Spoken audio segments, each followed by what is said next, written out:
So, for those of you that don't know me, my name is Colleen Smith. I'm the head administrator. And today we have with us Frank De Silva. He is our guest speaker from CanPrev. And he's going to be talking about fungi and function. So, clinical insights into the world of magical or medicinal mushrooms. So, in today's webinar, he will be identifying key biofactor compounds in therapeutic mushrooms and their physiological effects, understanding the role of medicinal mushrooms in supporting immunity, energy, and cognitive health, how to integrate mushroom based supplementation into holistic nutrition protocols, and then differentiating between mushroom species and their specific clinical applications. So, Dr. Silva is a practicing naturopathic doctor, and he's a medical doctor at CanPrev, where he integrates evidence-based approaches into natural medicine. He's passionate about community health. He delivers seminars and lectures to healthcare professionals. He has an honors degree in health and society from York University, and then he's a graduate from the Canadian College of Naturopathic Medicine, and he holds certificates in IV therapy and injection therapy. So let's welcome Dr. Silva, everybody. Welcome. All right. Thank you for the warm welcome. That was a lot of fun. Really excited about this afternoon. I think we got some cool, fun stuff to talk about. So I'm going to share my screen. One other thing I forgot to mention is we're going to be doing the Q&A at the very end. So anybody that has any questions, just put them into the little Q&A section at the very end. We'll do it at the end. Okay? All right. That made it smoother. I was able to mess around with my IT stuff there. So I think we got our slides ready. Looks like we're good to go. So let's jump right into it. We're going to talk about mushrooms today. Just one more time, if we haven't met before, my name's Frank. As you heard, naturopathic doctor, medical director for CanPrev. Do a bunch of things on the side. I'm also a dad, DIYer, researcher, writer, clinician, part-time farmer. There's a picture of me on the farm as well with some of the animals. But we're going to talk all about mushrooms today. And it is kind of timely because we recently launched a line of mushroom products in CanPrev that we were directly involved in. So the goal is to kind of share a little bit of the method behind our madness, like what went into creating a mushroom line. What are all the things that we looked at in order to decide how to best, use the best parts of mushrooms and use them therapeutically. So let's kind of break the ice first. Let's start a little bit simple here, some introductory facts, some fun stuff about fungi. And here's the first thing. We know that all mushrooms are fungi, but not all fungi are mushrooms. So mushrooms are a big part of it, but not everything that's a fungus is actually a mushroom. Now, we've done lots of research on fungi. We've identified about 2 to 3 million different species of fungi. This is a lot of fungi, but not many of them are edible, right? We know that we like to forage and eat mushrooms are a big part of different types of cuisines, but only about 2,000 of these species of the millions that we've identified are actually edible. 200 of these mushrooms are classified as medicinal. And of those medicinal mushrooms, 50% are edible, 20% can make you sick.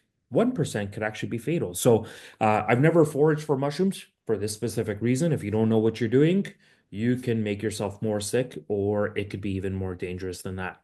Now, here's the crazy thing. Fungi are actually genetically closer to humans than plants, right? So fungi actually have more in common with humans or more DNA we share than they do with plants. So mushrooms are a little bit closer or related to humans than they are to plants. The USDA actually recognizes mushrooms as a substitute or as a vegetable. So when you're looking for your 5 to 12 servings a day, you can include mushrooms as one of those servings or many of those servings of vegetables. Now, here's another crazy, quirky fact. There are about 80 different species of mushrooms that glow in the dark. We call these electric mushrooms. They actually contain a light emitting compound called luciferins. So if you're foraging for mushrooms in the dark, if you're looking for some cool mushrooms to eat, and some of them are glowing, you're probably not on a mushroom trip, or maybe you are, but this is the real deal. Some mushrooms actually do glow in the dark, and they actually have that ability to allow them to attract insects, which is something pretty cool. Now, let's actually look at the life cycle of a mushroom, like what happens during its regeneration process. So, if we start with a fully grown mushroom, we have what's called the fruiting body, which is everything that exists above the soil. And the fruiting body reproduces, or the mushroom reproduces, by releasing spores. And what happens is, or what's unique about mushrooms is they also have the ability to generate wind or to breathe, believe it or not. They don't breathe to exchange gases, but they do it to blow out the spores or to push them further out into the environment so that they're not just sprinkling at the base, but they can spread them further away from them. These spores, once they're released into the soil, they will begin to mature. They develop into something called hyphae. When these hyphae combine, when they meet, they actually combine, and that's what starts to create a mycelium. The mycelium is the part of the mushroom that exists underneath the soil surface. It's kind of like the root network. Now, that mycelium will eventually develop a primordial formation above the ground. It'll start to diversify into a fruiting body selection, and then eventually we've got a mature mushroom all over again, and we can repeat that cycle. So mushrooms rapidly replicate or procreate, and they do this all by themselves. Now, there are some terminologies that we're going to use, but we're going to break it down first and foremost into two categories. We've kind of already isolated the fruiting body and the mycelium as kind of two of the, I guess, most common parts of the mushroom that we talk about. So just to differentiate, these are both parts of the mushrooms, but they have different purposes or different functions, or exist in different places. So the fruiting body is everything above the soil. This has that reproductive ability, so that's what releases the spores. It's usually what we consume when we're cooking, so we don't eat the mycelium, or at least I've never eaten it before. We only eat the fruiting body, which grows above the soil. It contains a lot of biologically active compounds, which we're going to elaborate during the presentation.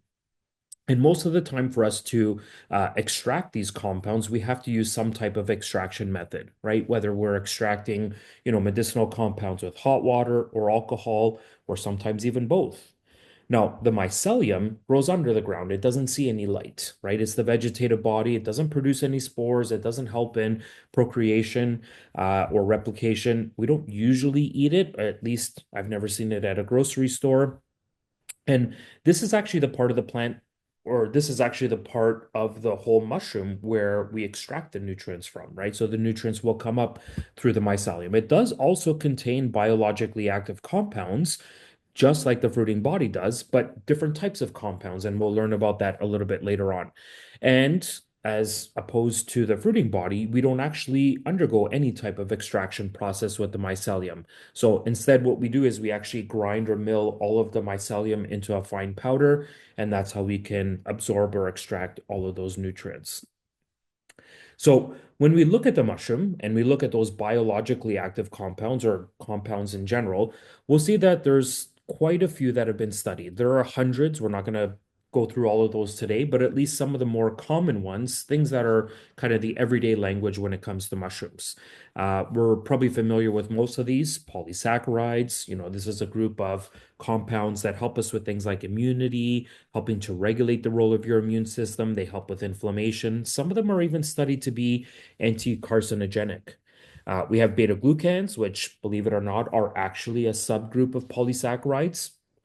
Beta glucans are synonymous for helping mushrooms to have that immune benefit, helping with the antibiotic, the antiviral, the anti-tumor effects, and also helping us to balance our cholesterol and our blood sugar. Another compound or a group of compounds called terpenes or triterpenoids.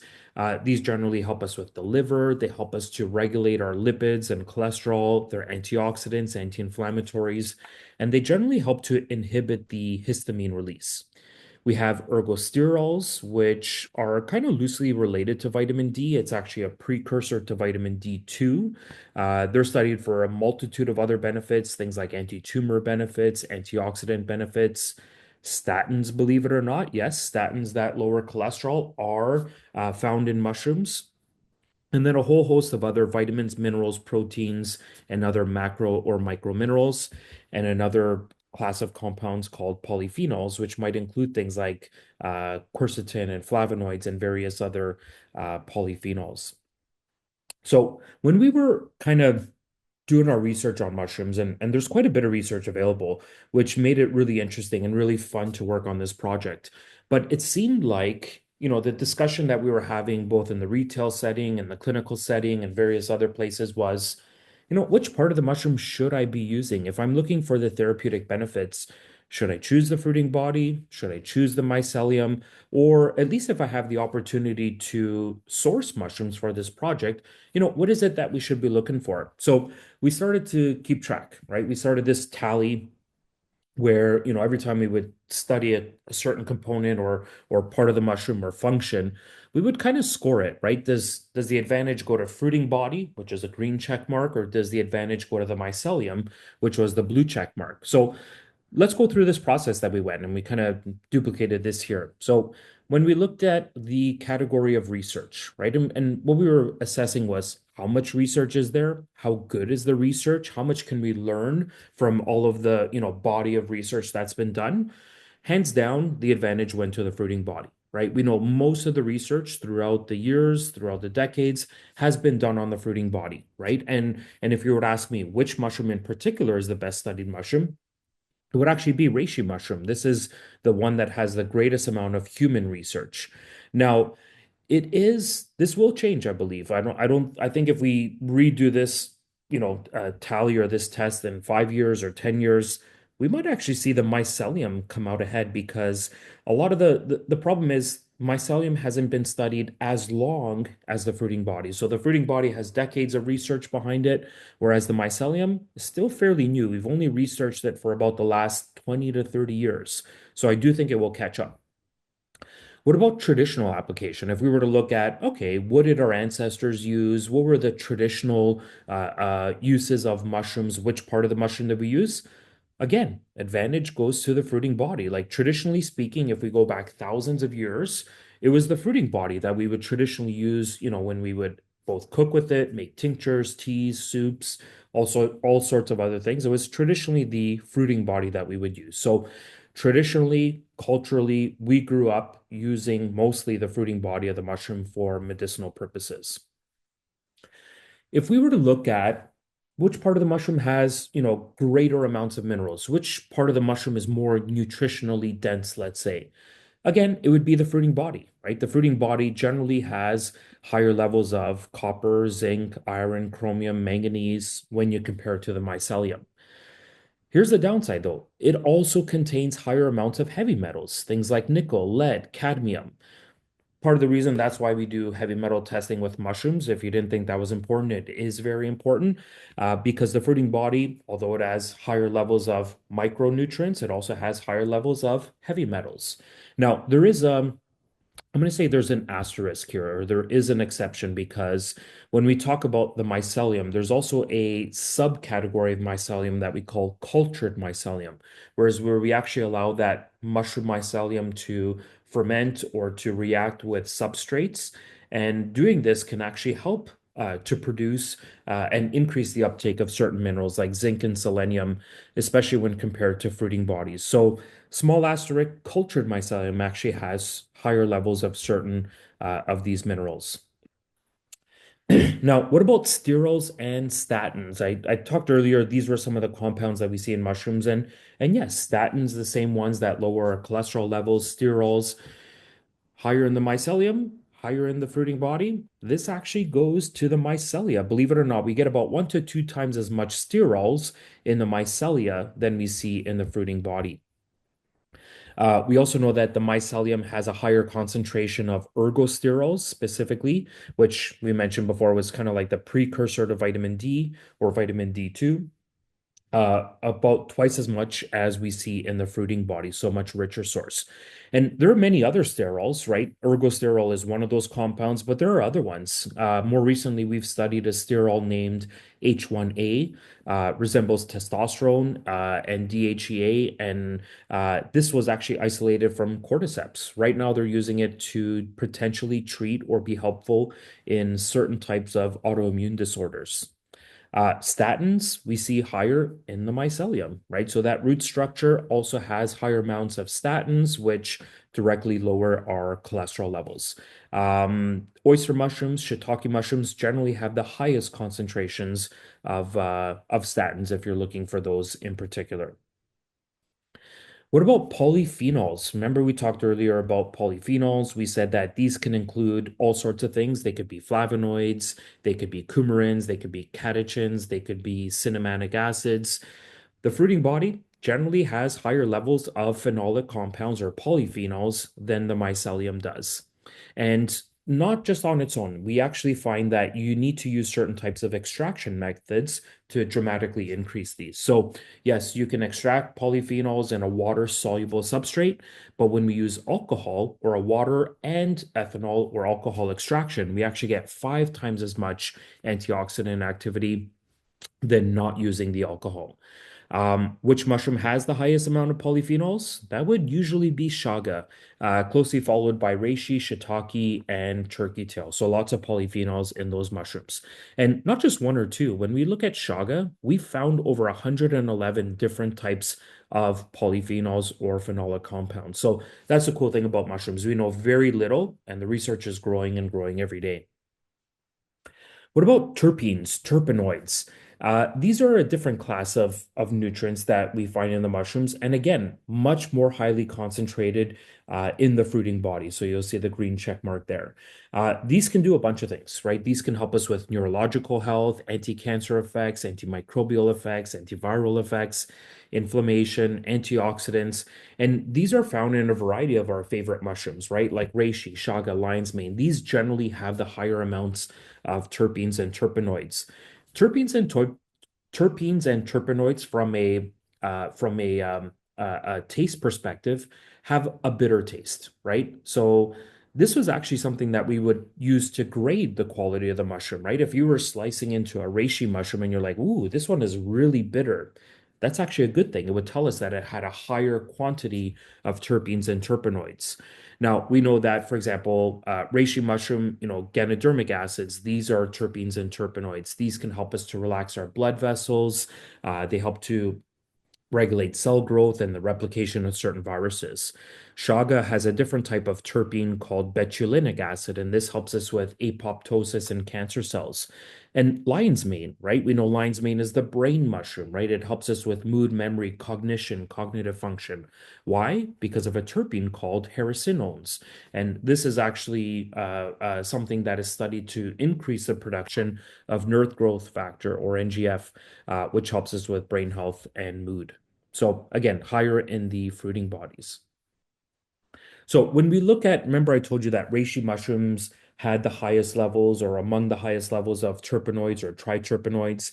We actually did the studies, right? So this is a study that our manufacturer did to find where in the mushroom did we see higher amounts. So you'll see this chart looked at the whole mushroom, right? The fruiting body. It looked at the mycelium, and you can see the peaks as well as the total percentage of terpenoids.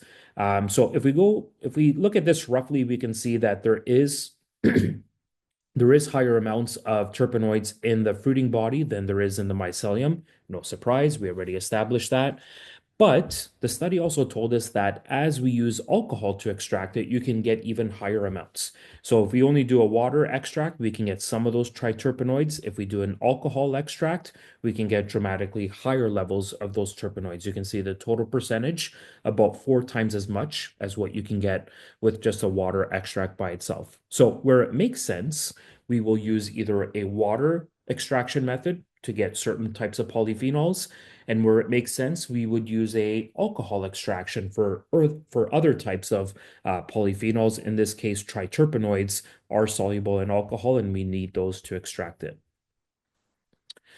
Polysaccharides is another interesting category of nutrients that we find in mushrooms. And polysaccharides really is a general group of things, right? Polysaccharides literally means many sugars, right? So polysaccharides could be a bunch of things. Polysaccharides could be cellulose, glycogen, amylose, starch, could be alpha glucans, could be beta glucans, could be chitin, could be inulin. So polysaccharides, although this has long been, and I'll get into a rant later on, this has long been, something that we would use to grade mushrooms. Even Health Canada to this day still, still I guess, helps you to define how potent or how therapeutic a mushroom is by the amount of polysaccharides. When you're applying for a license for mushrooms with Health Canada, you can either declare, the active amount of ingredient or the content of polysaccharides. And Health Canada says the more polysaccharides, or once you meet that threshold, then you can say your mushrooms are effective or studied for certain things. My issue with this is polysaccharides is really a vague category, right? Polysaccharides could be starch, which doesn't really have any medicinal value, could be cellulose, which are indigestible fibers, or they can be beta glucans and chitin, some of the medicinal parts of mushrooms. So I have a little bit of issue with this, and it'll come back later on. But one of the good polysaccharides here that we prefer to have in our mushrooms is something called chitin. And chitin is generally found in higher concentrations in the mycelium, so that's why it's got a blue check mark. But chitin is what gives mycelium its structure. Chitin is also found in the exoskeleton of shellfish, right? And chitin is something that we would use for, healthy joints and cartilage production and connective tissue because that's exactly what it does, right? It gives us that structure and the strength. We know that chitin is also a digestive fiber, a prebiotic like fiber that actually helps as a source of dietary fiber. It can help us with weight management. It can help us to regulate your sugar and insulin sensitivity. It can help us in cholesterol reduction. It can actually bind dietary fat and cholesterol, preventing the absorption and helping with the elimination. And it can also help as a innate immune response, right? It can actually help to develop an adequate immune response. Now, we talked about water extraction, we talked about alcohol extraction, but chitin is something that's best um, released or best extracted with hot water because we actually need to break down the cell wall. So the temperature of the water also matters when we're extracting that nutrient. Now, glucans. So when we were talking about polysaccharides, remember I told you it could be alpha glucans, right? These are things like dextrin, glycogen, amylose, sugars, carbohydrates, not really any medicinal value. Or they could be beta glucans, lentinin, plurin, or other types of beta glucans like 1,3, 1,6, and different chains. Beta glucans are very well studied for diverse, health effects like immunomodulation, anti-inflammation, cholesterol, viral support, all of those things. And we know there's a big difference in glucans. You can have alpha glucans, which are kind of the duds. These are the blanks. They're structures of sugar that don't really have any health promoting benefits. Or they could be beta glucans, which have a direct health promoting benefit. Now, you might have also heard of beta glucans outside of mushrooms, right? Maybe the last time you saw a Cheerios commercial on TV, they still talk about the health benefits of Cheerios, right? They say that if you eat Cheerios, you can reduce your cholesterol, right? That's something that we've seen before. And that's because cereal grains also have glucans. Now, they're different chains or different structures. So in mushrooms, usually we'll get like a beta 1316 glucan chain. In cereal grains, we'll get like a beta 13 chain. And those are better studied for cholesterol regulation, but not for any type of immune benefits. Whereas, the beta glucans in mushrooms generally have a higher immunomodulatory benefit. So beta glucans are found in several different species, but they're not all identical or they're not all alike. So, for example, in shiitake mushrooms, there's a specific type of beta glucan called lentinin, and this is actually a protein-bound beta glucan. These are studied in Japan and China to be like approved drugs. These are medicinal prescription-based drugs, so these are definitely more therapeutic. They can have specific functions like increasing your white blood cells, your natural killer cells, your macrophages. They have specific, functions in cancer therapy. They protect against viruses, bacteria, and so many other things. So the question at the bottom is, should we be standardizing to beta glucans instead of just polysaccharides? I mean, the point I want to make is polysaccharides are just this vague category that includes, benign and therapeutic nutrients. Shouldn't we just measure the level of therapeutic nutrients? I mean, what benefit is it if your mushroom has more starches and more sugars than another one. It doesn't really tell us any more about the therapeutic potential. I'll give you another example here. So this was a group of studies that were done on cordyceps mushroom. We looked at the fruiting body, we looked at the mycelium. Remember, I don't know if I mentioned this, but beta glucans are higher in the fruiting body. No surprise, beta glucans higher in the fruiting body, not as much in the mycelium. If we look at this study here, basically what we did was we ranked the fruiting body or the mycelium on the level of total polysaccharides. So total polysaccharides, which can include beta glucans in blue, starches in green. If you were to look at this, you would say, hey, Frank, I think you're wrong. I think your graph actually shows that mycelium has the highest amount of polysaccharides. And it does, right? Polysaccharides are higher in the mycelium. Now, if we break this down, which polysaccharides are we looking at? Are we looking at starches or are we looking at beta glucans? Because remember, beta glucans are the therapeutic ones. Starches don't really do anything. They just take up space. So we say, oh, okay, let's look at the blue. Which one has the highest amount of blue? Well, look at this guy here. That fruiting body, even though it doesn't have as much total polysaccharides as the mycelium does, it has a whole bunch more beta glucans. And if you're actually looking at quality versus quantity, the fruiting body actually has the greater amount of beta glucans as a percentage of polysaccharides. So of total polysaccharides, I would say about 98% of that is beta glucans, as well as having the highest overall amount of beta glucans as well. And that's why, again, I don't think we should be classifying, I don't think we should be grading our mushrooms on the polysaccharide content. Otherwise, we would say that mycelium would be way better when it's not. I think we really should be standardizing based on beta glucan content because that'll tell us what value or what therapeutic effect you're going to get out of the mushroom.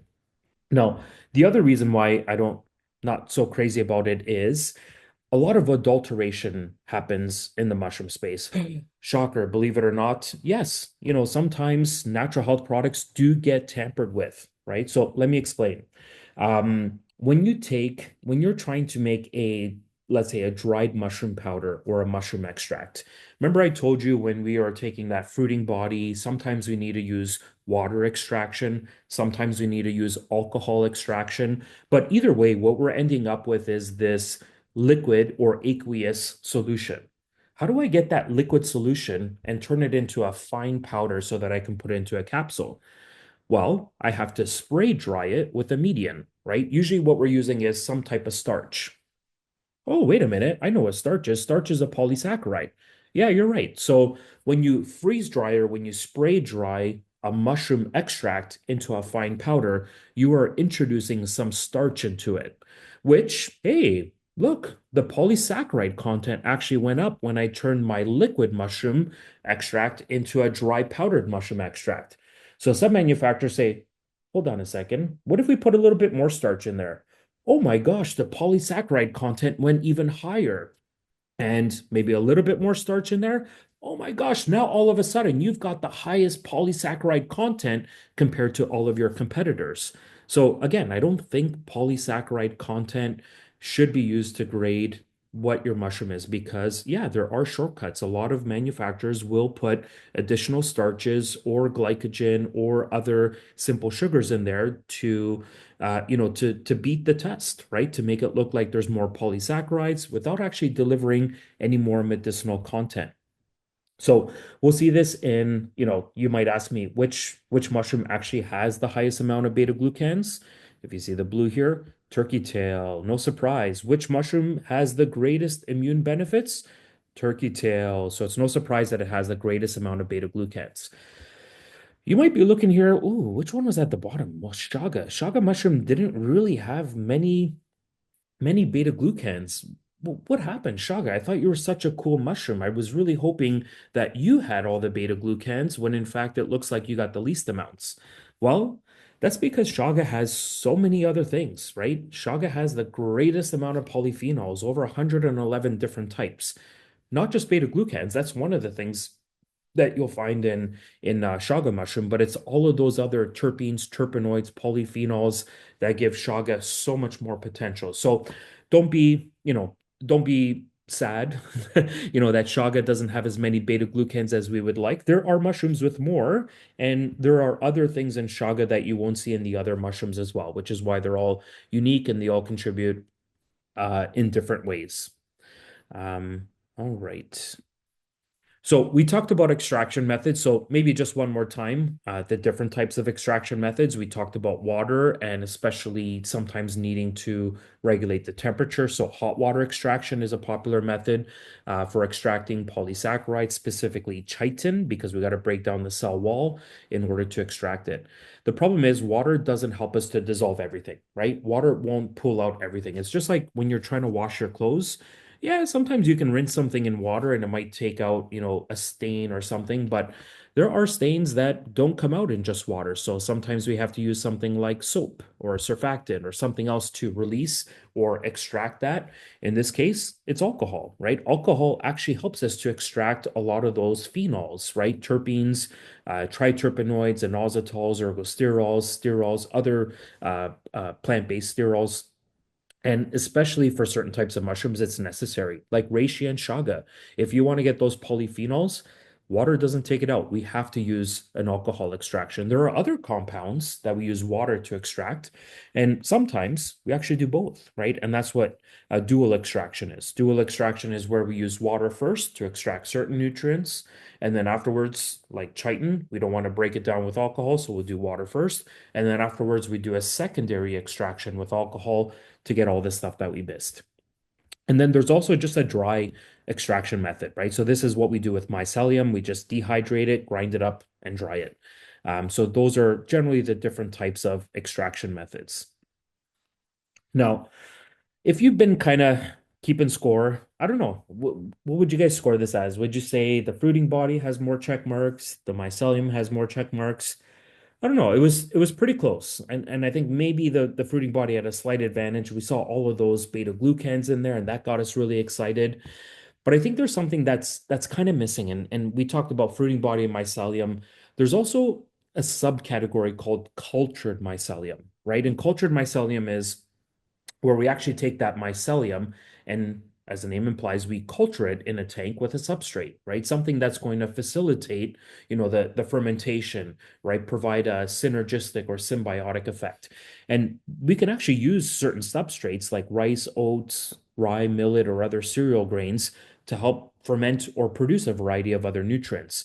And that's why the cultured mycelium really doesn't get the credit that it's due, because these cereal grains introduce a whole host of other compounds that aren't naturally found in the fruiting body of mushrooms or the mycelium all by itself until we actually ferment or culture it.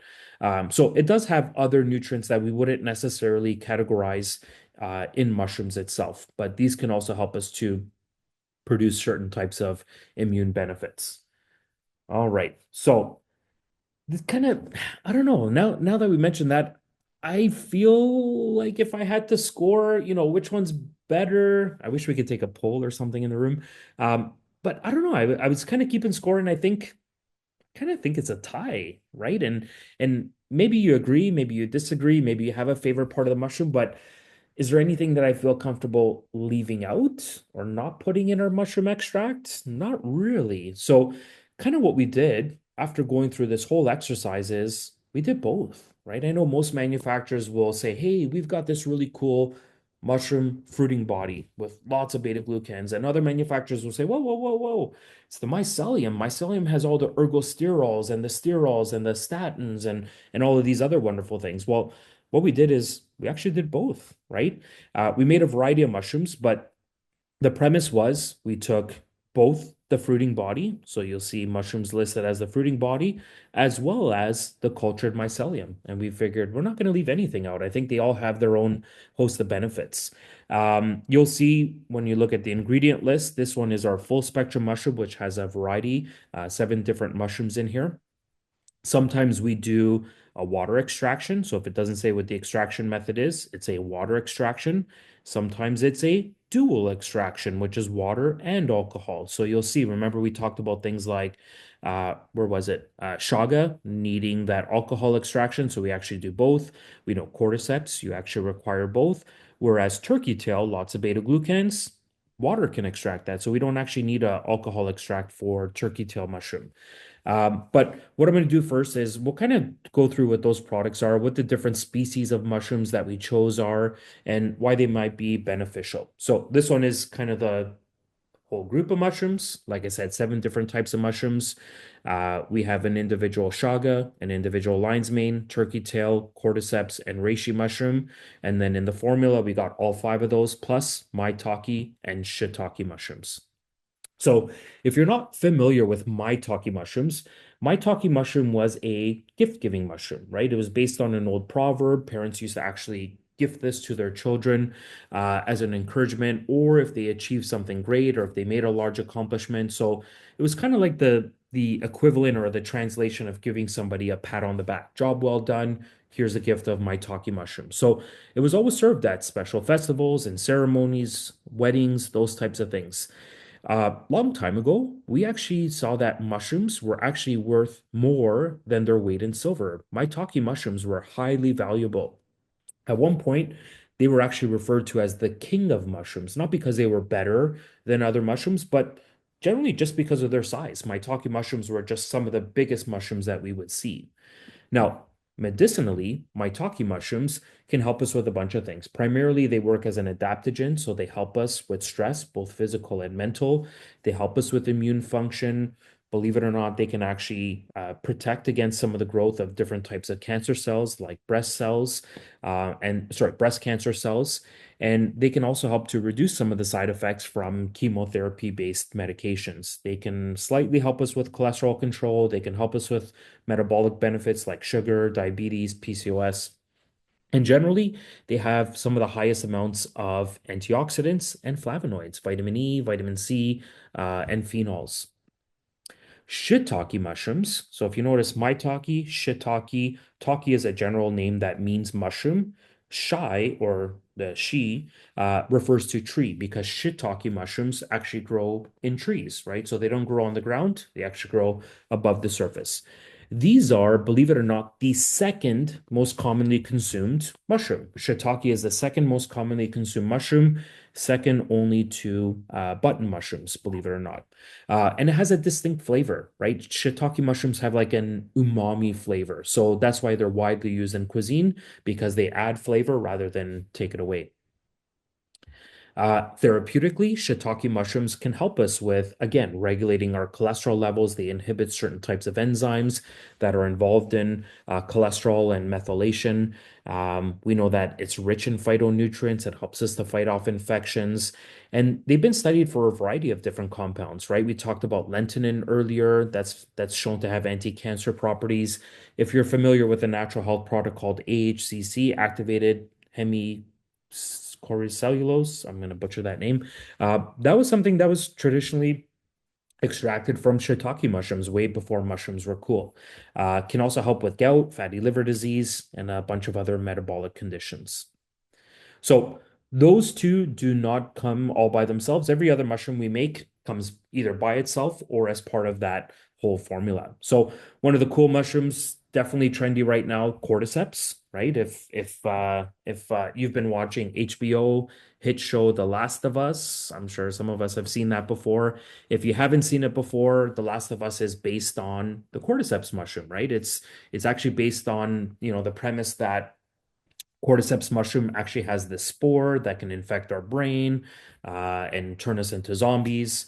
Um, Not true. If you're worried about that, that is not true. Apparently, we had to reassure people that this was not true because as soon as that show came out, The Last of Us, worldwide sales of cordyceps mushroom tanked. All of a sudden, people were taking this off their shelf. They were throwing it away. They were so afraid of this mushroom, but it is not probable, it is not plausible. Those spores do not survive in a temperature greater than 34.5 degrees Celsius. Human body temperature is much warmer than that. So we are definitely safe. We are definitely not going to get infected by these spores, but ants do, right? So bugs and insects can become infected by these cordyceps spores. Now, Cordyceps also has a nickname. We're all about nicknames. We like code names and nicknames, and Cordyceps was actually nicknamed Himalayan Viagra. Um, You can probably imagine why they gave it that name because it helped men with, libido and erectile dysfunction to regain a lot of that function. So it's something that was widely used for that purpose as well. But medicinally speaking, we know that cordyceps is generally like the energy, stamina, endurance mushroom. It helps us with producing energy, helps us to utilize oxygen, especially in higher altitudes, which is why cordyceps generally found at a higher altitude. Helps us with metabolic rate, helps us with energy as an adaptogen, helps us to regulate our glycemic index with inflammation. And as I mentioned before, with male enhancement, generally because from a scientific perspective, it increases vasodilation, it increases nitric oxide output. So it can dilate your blood vessels. If you're using it when you go to the gym as a pre-workout, great. If you're using it to send the blood flow downstairs, that works as well. Turkey tail, right? Turkey tail we think of, as this immune boosting powerhouse mushroom, and it is. But turkey tail, if you ever wondered why it got its name, it's actually because it looks just like a turkey tail. It's this big, fan-shaped mushroom, rich colors. We actually used to use turkey tail mushrooms to extract some of these colors to make natural dyes because they were always very colorful. Nickname of turkey tail, we called it one of the cloud mushrooms, right? It also had this appearance of like swirling clouds, right? And having this big, large-like appearance. Throughout the years, we've used turkey tail for all sorts of things, primarily things like the plague, tuberculosis. So it's always been regarded as an immune-based mushroom, all throughout the centuries. Scientifically, turkey tail is the richest in beta glucans, right? Which is what gives it all of those immune benefits. They've studied it in different types of cancer. In Japan, it's actually used as a prescription medication for breast, lung, pancreatic, gastric, and liver based cancers. It helps with survival rates of cancers and it helps us to fight certain types of leukemia or bloodborne cancers as well. And it can also help to increase survival time as an adjunct therapy in patients who are undergoing chemotherapy. It can also have mild hormone balancing effects, believe it or not. So, pretty cool mushroom. Reishi mushroom. This is nicknamed as the mushroom of immortality. It was always, referred to as the mushroom of longevity, of vitality. These were so rare. These were so sought after that empires would actually send out their armies to go forage for reishi mushrooms because they thought that it would help them to live forever. So all of these dynasties and empires would send their armies to go find them the reishi mushrooms so that they could live forever and they could age gracefully and be around for a long time. Now, reishi mushrooms grow in a different climate. These grow more in down south, down low, hot, humid environments in Asia. That's where they're endemic to. Now, medicinally, reishi is the fountain of youth, mushroom. It does help us with adaptogenic effects. It helps us with mood and stress, both mental and physical. It does help us with immune benefits. Sometimes we use it for additional treatment because it helps us with white blood cells, inflammation, and it can also help, like most other mushrooms, with blood sugar balance and heart health. Reishi also has a high amount of chitin, which we talked about earlier. And then shaga mushroom. Now, shaga, believe it or not, is not a mushroom, unfortunately or fortunately. Shaga is actually a part of a species called Inonitus. I'm going to butcher this, Inonitus obliquus. So it's actually a conqueror canker that actually grows on the tree to protect itself from this opportunistic infection. So there is this, I guess, parasite that grows on certain types of trees like birch, elm, poplar, maple, and different types of trees. And shaga is the fungal armor that will grow around it to protect the tree from that parasite. So shaga, by definition, is a protector, or it can help us to ward off some of those, opportunistic parasites or other things. It's got such a long history. It's been used for so many things. Believe it or not, in the army, during World War II, they used to use it as a coffee substitute. They would roast shaga and use it as a coffee substitute.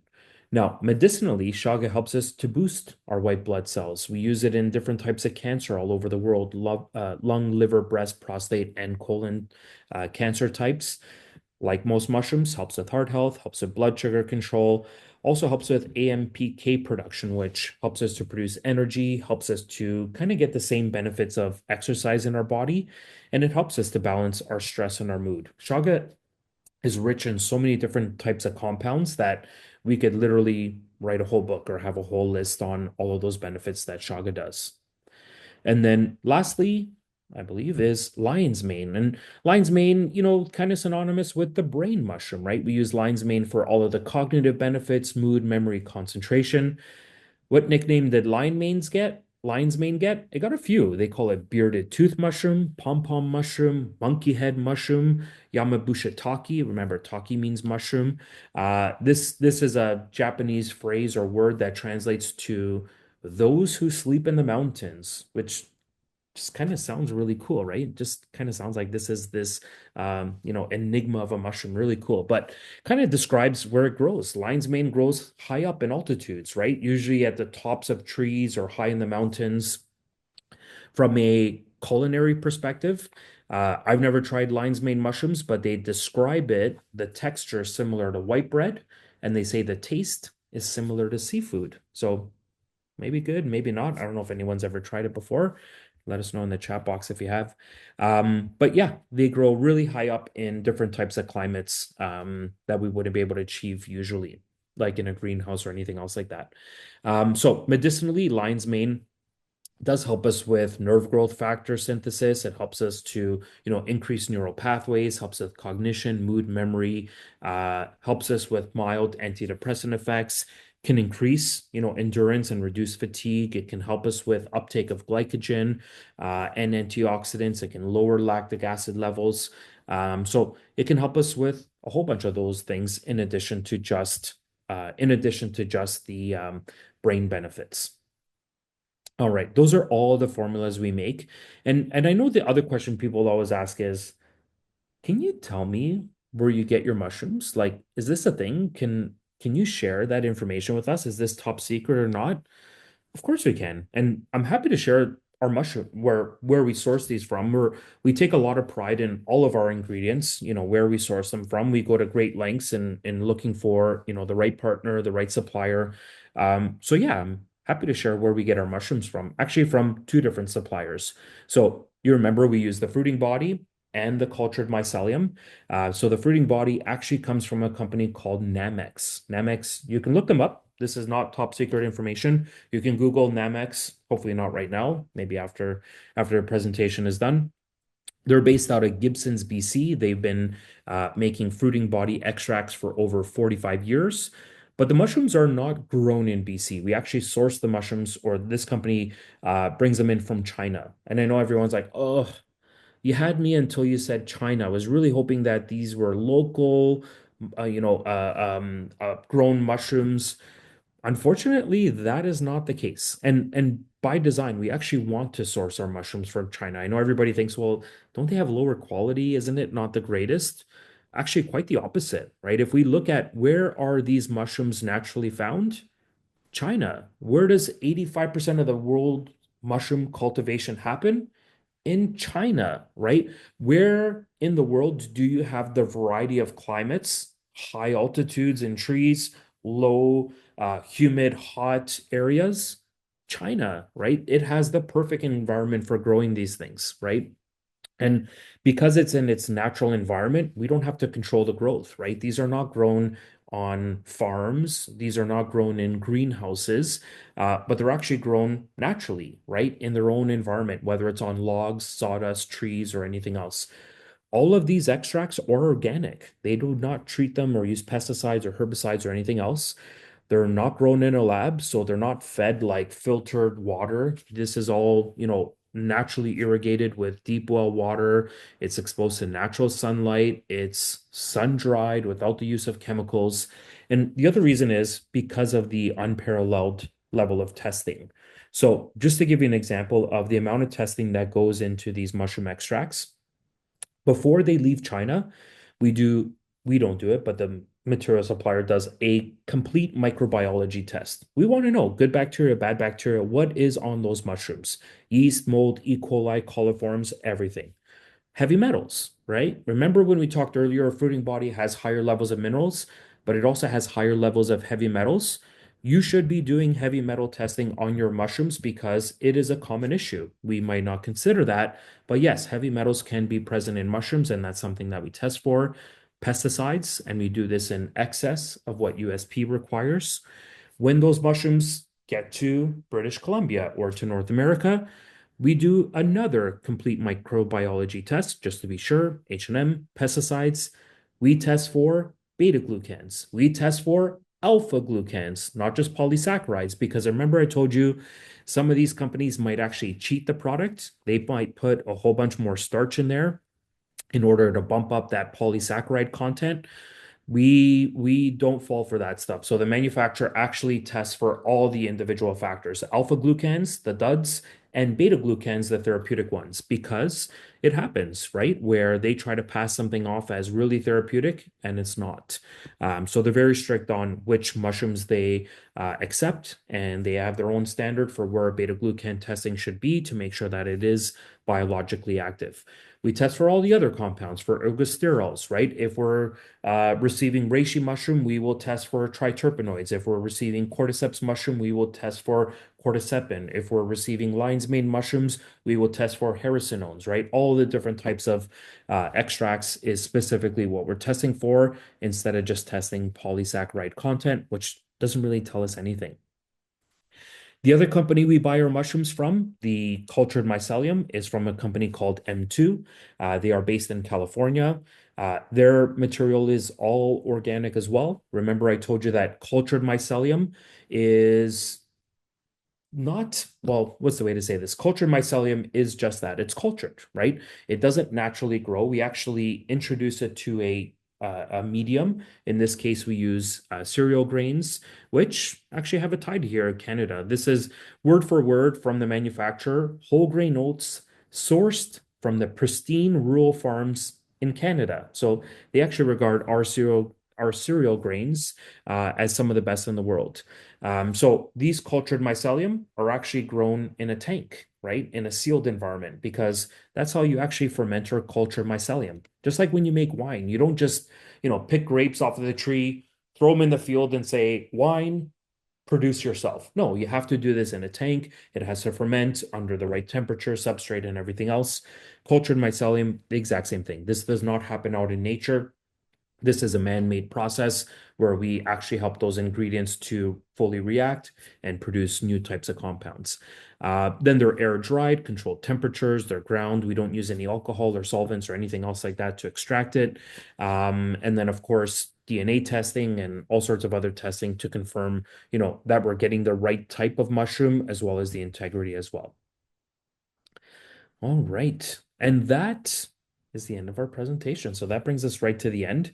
I hope I didn't keep you over time, but we wanted to save time for thoughts, questions, concerns, all of that fun stuff. So I'm just gonna Oh, stop sharing my thank you. screen. That was a nice presentation. You gave a lot of valuable information in there.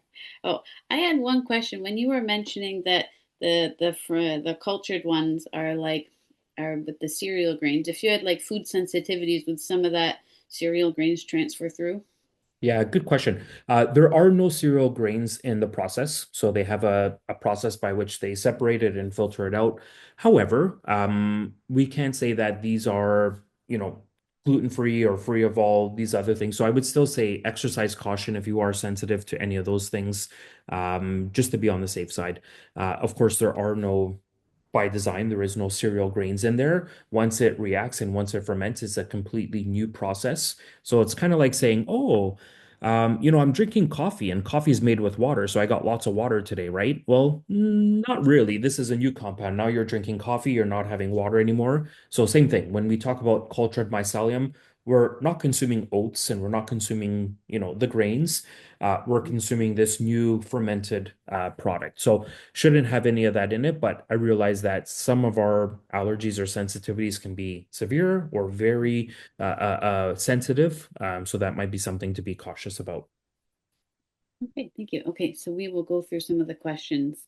Okay, so which one is harder to cultivate from an industry perspective, mycelium or fruiting bodies? Good question. I would say the easiest one is definitely going to be the cultured mycelium, right? That is done in a lab. It's a man-made process. We regulate everything. It's done in a tank. It's going to come out the exact same way every single time because so many more things are controlled. Whereas fruiting bodies, not so much, right? Fruiting body, we're dependent on Mother Nature, right? We can't predict the weather. We don't know how many days of sunshine we're going to get. We don't know how many millimeters of rain we're going to get. So it might take longer, might be faster. There are so many more variables there happening. So yeah, easiness, I would say the cultured mycelium definitely the easiest. Uh, Easier for me. I don't have to do I don't have to do either of those, but yeah, from a manufacturing perspective, most likely the mycelium is the easiest. Okay. Any contraindications with mushroom or mushroom blends? There are, don't get me wrong. Mushrooms, again, they are potent immune, activators, and we realize that the immune system requires a delicate balance. The immune system, is very elaborate, and some things can overstimulate your immune system. So we do have to be careful with these things. Now, as a general practice, we list every single caution, contraindication on our label. So when in doubt, peel back the label. All the information is on there, right? If we're required to list any contraindications or cautions and warnings with medications, they will be listed on the label. Cautions and warnings with pre-existing health conditions, they will be on the label. Pregnancy, nursing, children, adults, all of that stuff will be on the label. So I would say when in doubt, refer to the label and that'll have the most up-to-date, accurate information. Okay. Okay. Can mushrooms impact or reduce thickening of the gallbladder walls with or without gallstones or sludge? You know what? I'll be honest with you. I haven't seen any specific studies on the thickness of the walls, but generally we know that mushrooms do have a lot of these compounds, which can help with cholesterol synthesis and by default biosynthesis, which is made with cholesterol. So it can improve the quality of your bile to a small degree. I don't know if I would say that it would decrease the thickness of the gallbladder walls. I would probably, look for a study to back that up first. I don't know if I would promise that. Okay. So next question. Which mushrooms do you recommend for autoimmune diseases, example MS, and which ones to avoid, since some of them tend to be immune stimulating? Yeah, I think you know what it's hard, right? It's hard to provide, specific medical advice for this condition, which mushroom would I take? That's where we definitely have to refer to a healthcare practitioner, especially if it is something complex like a chronic disease. I mean, all mushrooms have the ability to regulate your immune system. We realize that some of them could be a little bit overstimulating. And that would also depend on the dose, the potency, the type of, polysaccharide or glucan that you're getting in that mushroom. Generally speaking, I would say, turkey tail definitely is the mushroom with the greatest amount of immune benefits, but again, also the potential to be the most stimulating as well. So I think we always have to take everything with, you know, uh, like a double-edged sword, right? We have to make sure that we're using them effectively, but also responsibly at the same time. So, in this case, with a chronic disease, I would say best to refer to the healthcare practitioner. They might be taking other medications. They might already be taking a variety of other natural health products. So it'd be um, best to ask your healthcare practitioner. Okay, so next question. What are the decision factors that go into the final format, like a capsule versus powder or tincture? Good question. A couple of things. I mean, we always try to figure out what is the easiest for compliance, right? Is in this case, is it easier to take a powder, a capsule, or a tincture? Um, I think the general answer by default, I mean, most of the time a product is going to go into a capsule, unless there's a reason why maybe it shouldn't. So sometimes we'll put something into a powder if, it requires more than a few capsules of servings because if something is like you got to take a big scoop of it, we would say, well, if I put that into a capsule, that means you got to take 10 capsules. So maybe from a compliance perspective, we realize it would be easier if I gave you one scoop of powder whatever size that scoop needs to be, and you would mix it with water or into a shake, and you would get the benefits there. So sometimes when the dose is high, we'll put it into into a powder instead of a capsule. Sometimes we will put things into a tincture if there's a particular reason, right? Where if it works better as a tincture, or like I said before, if the dose is way too high, for us to put that into a capsule and it does better in a tincture. The downside is always taste, right? So whenever it's in a powder or in a tincture, what is it going to taste like? Is it going to taste good? Is it going to taste bad?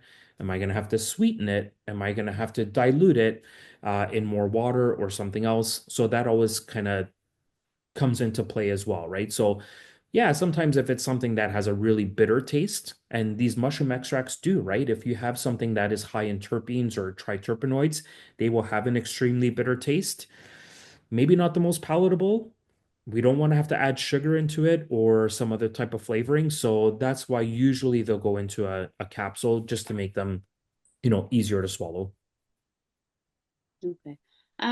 Okay, next question. What are the most common misconceptions people have about medicinal mushrooms from your experience? Yeah, you know what? I still think, and not all the time, but I still think that, people aren't fully aware of all the benefits or the strength of the research behind mushrooms, right? Sometimes we still think, oh, mushrooms are like psychedelics, like they're just gonna make us more lucid, or they will have other effects that maybe I'm not comfortable with. Or the opposite, people think, oh, they can't be powerful. I eat mushrooms every day. I don't need to take a mushroom capsule or a formula. I will just eat more mushrooms. The reality is, the extract ratio is far higher than what you would get in a simple serving, right? Some of these extract ratios are 4 to 1, 10 to 1. So you're getting 10 times as much of that nutrient, or you're getting as much of that nutrient if you were to eat 10 times the serving, right? So if we were to say something like, 400 grams of this extract, which is a 10 to 1, it means you would have to eat the equivalent of 10 servings of that to get one of those parts. So, yeah, we'll see it both sides. People are afraid of mushrooms because maybe they think that they're psychedelics, or, they're not really fond of mushrooms because they think, oh, I'll just get it in my diet, or I'll just get mushrooms from the grocery store. So they're way more potent, way more powerful than we give them credit for. Okay, so next question. Have also been seeing mints and gummies. Any concerns with those as a final format? No, not really. Yeah, I think we haven't seen the last of gummies. There will be many more gummies. Maybe at some point we will be seeing, reishi mushroom gummies or lion's mane gummies, and I wouldn't be surprised. The issue is, again, it always comes down to palatability. Chewing on a lion's mane extract is not so great, so you've got to strongly flavor and sweeten it. Sometimes what that means is we get some not so healthy things along with the healthy things. Sometimes it means that it's so potent or it tastes so bad that we have to use a very small fraction of the dose that we'd actually want to use. Or instead of taking one capsule, now you're gonna have to get 10 gummies to get the equivalent because putting all of that in one gummy wouldn't taste so good. Stability, right? Gummies have to have some sort of moisture in them, and that can degrade or rapidly break down a lot of these things. So stability is something that comes into play whenever we use like, a chewable or a gummy format when it comes to mushrooms. So I'm not saying it's bad. It is a viable option, but nothing that we've looked at just yet. Okay, next question. Does CanPrev offer any dosing guidelines for different mushroom products when working with clients for different conditions? Example, breast cancer, high blood pressure, etc. Yeah, absolutely. So, as part of our licensing agreement with Health Canada, we basically have to ask for permission, right? When we license a product with Health Canada, we have to ask permission. We have to say, can we sell this product? Can we make these claims? And can we recommend this dose, right? So all of our products have to be in compliance with Health Canada.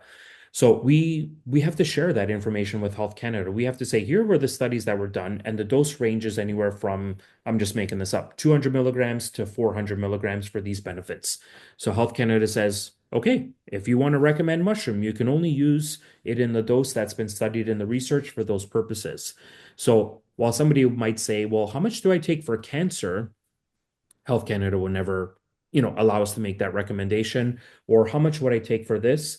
We always have to abide by what's provided on our license, what Health Canada permits us to advocate for. So we would say, right, this mushroom, we might say at this dose, this mushroom is effective for, immune benefits, or this mushroom is beneficial for, I'm just making something up, regulating your blood pressure, regulating your cholesterol, or what that might be. So I wish we could say all the things that mushroom does and all the doses that it does, but then Health Canada would say, not unless you apply for these specific things, or not unless you can show us all the data. And even if we do, Health Canada still has a whole bunch of restrictions where you will never be able to write effective for cancer. You will never be able, Health Canada will never grant you permission to say this product lowers blood pressure. There are some restricted conditions or health claims that doesn't matter how much research you have, Health Canada will never permit that claim. So for things like that, cancer, blood pressure will never be able to do it. We get all sorts of other claims. Like we can say things like, supports your thyroid, or supports the liver, or supports digestion, or all of those other things. Will always be clearly, indicated on the label. Okay. Are tinctures more potent and cleaner than capsules? Less production methods? No, not necessarily. The truth is they're all going to start with the same format, right? So whether we're using a tincture or a dry powder in a capsule, it's all going to come from that same extract method, right? Or at least if we're using it from our one supplier. The difference is, are we going to spray dry that into a dried powder where we introduce some type of polysaccharide, or are we going to dilute it or prepare it in an aqueous solution? It doesn't change the effectiveness, doesn't change the dose, doesn't change any of those things. Yes, there might be, ingredients that are used in either one of those. So, for example, if we make it into a dry powder, there is going to be some type of starchy medium to dry it out. If we keep it as a liquid, Health Canada might require us to use some type of antimicrobial, some type of antioxidant, some type of preservative to prevent the growth of bacteria. So depending on which route you're going, there might be certain additives that are required. But as far as like potency, effectiveness, therapeutic amount, those should be identical no matter which administration route you go with.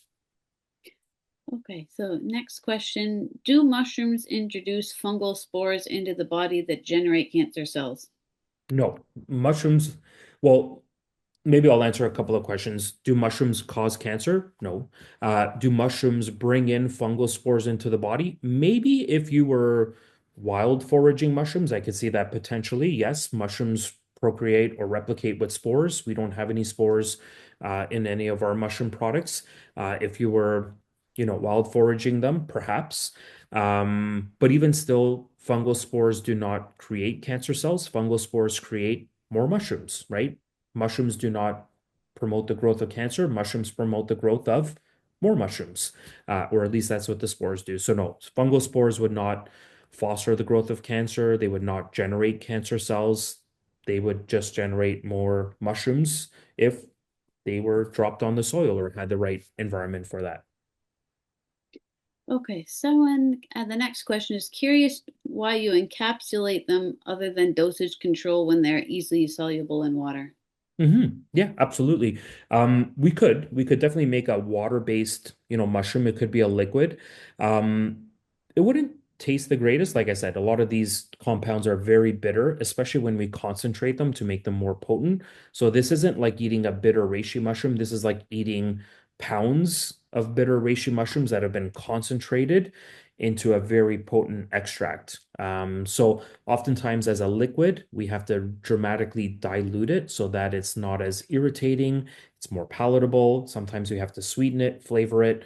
And like I said earlier, sometimes we have to introduce antimicrobial compounds to inhibit the growth of bacteria because bacteria loves water. It's one of the compounds that helps it to grow, or mold, or coliforms, or other things like that. So, yeah, it is hard from a, I guess, formulator perspective.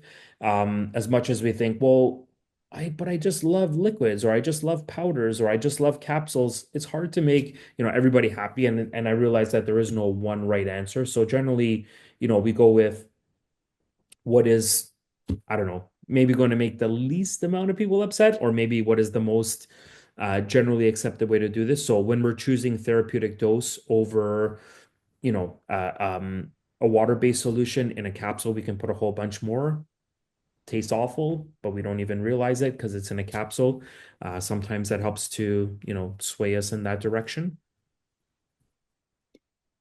Okay, next question. Do you encourage mushrooms for everyone? Apart from interactions, why wouldn't someone take them? Um, yeah, good question. No, I think there's a rationale where everyone could benefit from mushrooms. Does that mean everybody should take mushrooms? Not always. I mean, there are hundreds of different, natural health products and compounds and different things. And I know sometimes it's like, oh man, well, where do I stop? Like I'm already taking every vitamin, I'm already taking every mineral.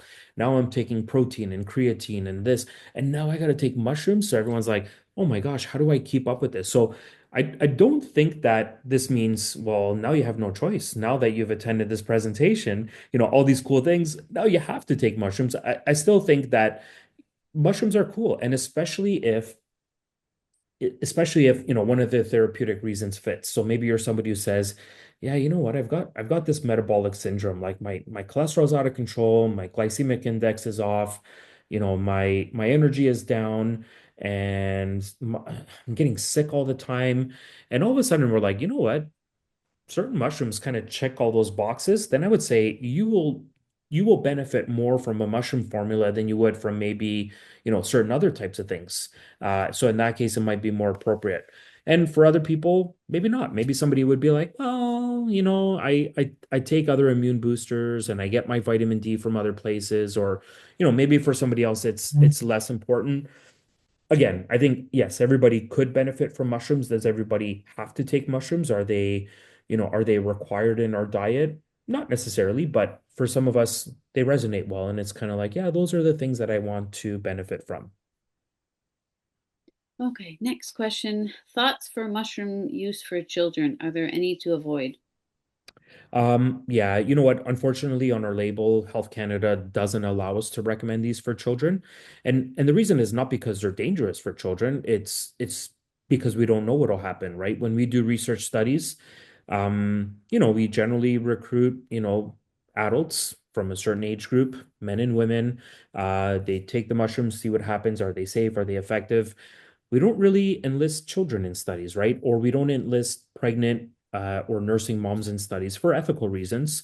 So because of that, Health Canada will say, have you ever done a study in children? And we'll say, nope. Then they'll say, so then you can't really make the claim that they're safe or effective, which we understand. With that said, does that mean children should not take mushrooms? Of course not. It just means I can't recommend these mushrooms for children because I don't have any research data to specifically back that up. Okay. And is it best to take the multi-mushroom or stick to a specific one? Good question. Again, it depends on what that therapeutic goal is. You might say, you know what, reishi mushroom has got everything that I'm looking for, or I only want the cognitive benefits, and lion's mane kind of fits the bill for me. Or maybe you're like, I don't know, I kind of got FOMO. I kind of feel like each mushroom does something cool, and I don't want to miss out on any of those things. So I'm going to take the multi mushroom, or you can do both, right? You can say, well, you know what, I'm going to take turkey tail during the cold and flu season. I'm going to take lion's mane when I have exams. And I'm going to take the multi mushroom year round just to make sure I get, a little bit of everything, or kind of like the mushroom multivitamin equivalent, I guess. Okay, this next question is kind of offshooting from that fungal spore question. So in the same vein, how about spores that get generated when you do your gardening? hmm There are, yeah, and here's the bigger question. So it's not only mushrooms that produce spores. Spores are prevalent in a variety of other things, right? Like some shrubs and plant material produce spores, which can have either health promoting or negative effects. So yeah, we do have to be careful of the spores, either in our soil, from bacteria, from plant matter, from various other things. So yeah, it is important to be aware of our surroundings, aware of, the possibility of spores being around and what effect that'll have. Now, with that said, spores don't necessarily survive, not all spores survive, our body temperature. So some of them are naturally destroyed, whereas other spores, reproduce, right? There are certain spore forming bacteria, certain species of Bacillus coagulans that, regenerate and it's kind of one of their it's kind of one of their strengths is that they're so resilient and they'll inhabit the gut and they'll repopulate and multiply because of their ability to produce spores. So yeah, sometimes spores can be desirable, sometimes not so desirable. So important to be aware of what those spores are and what kind of environment we're in. Okay, and this looks like it's the last question. Okay, what are the issues surrounding portobello mushrooms?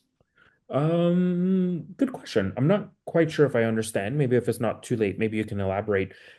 As far as do we have a portobello mushroom extract, I would say, well, we haven't really seen significant research studies on portobellos for having certain health promoting properties. If we're asking about, toxicity or negative effects for portobello mushrooms, I haven't seen, negative effects either. Again, mushrooms are very absorbent of their environment. So it does depend where you get your mushrooms from and what they're exposed to. So not quite sure what the context was in about the question. Portobello mushrooms are safe. I haven't seen, a tremendous amount of research to make a portobello mushroom extract. Those ones we can continue to eat. They are very health promoting and do have a whole bunch of other factors and nutrients and micronutrients, especially.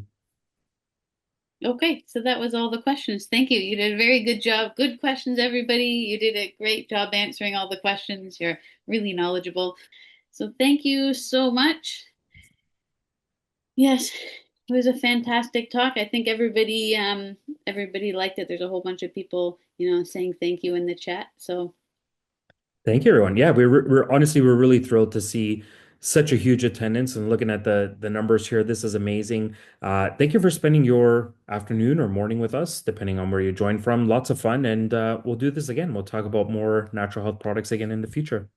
awesome. Thank you. Thank Thanks, you, everyone. Dr. Silva. Bye. Bye bye. Bye, everyone.